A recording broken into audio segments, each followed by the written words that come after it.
Current affairs کے سامعین، ایک طرف ساری دنیا کرونا وائرس کی وبا سے لڑ رہی ہے اور دوسری طرف کشمیر اور بھارت کے مسلمانوں پر مودی حکومت کے مظالم بڑھتے ہی جا رہے ہیں۔ جیسا کہ آپ جانتے ہیں کہ اس سے پہلے بھی بھارتی حکومت نے لاکھوں ذہنی مریض فوج مقبوضہ کشمیر میں کشمیریوں پر مظالم کرنے کے لیے نافذ کر رکھی ہے، مگر کچھ سالوں سے مودی نے بھارت کے مسلمانوں پر بھی ظلم و ستم بڑھا دیا ہے۔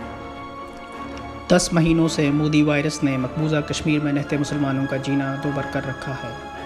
کشمیری اتنے مہینوں سے لاک ڈاؤن اور کرفیو کی زندگی بسر کر رہے تھے، لیکن ساری دنیا نے اپنی آنکھوں پر پٹی باندھ رکھی تھی۔ دنیا کے باقی سب ممالک کرونا وائرس سے نبرد آزما ہیں، لیکن مودی وائرس کی بے شرمی عروج پر ہے، جس نے اپنی ذہنی بیمار فوج بارڈر پر آزاد کشمیر کی آبادی پر بم برسانے کے لیے چھوڑ رکھی ہے۔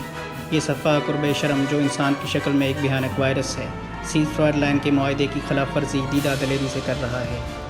اقوام متحدہ کو چاہیے کہ WHO کے تعاون سے بھارت میں مودی وائرس کے خاتمے کے لیے ضروری کارروائی کریں، ورنہ یہ مودی وائرس نہ صرف برصغیر کی فضا کو زہر آلود کرے گا بلکہ علاقائی وبا کی شکل اختیار کر لے گا۔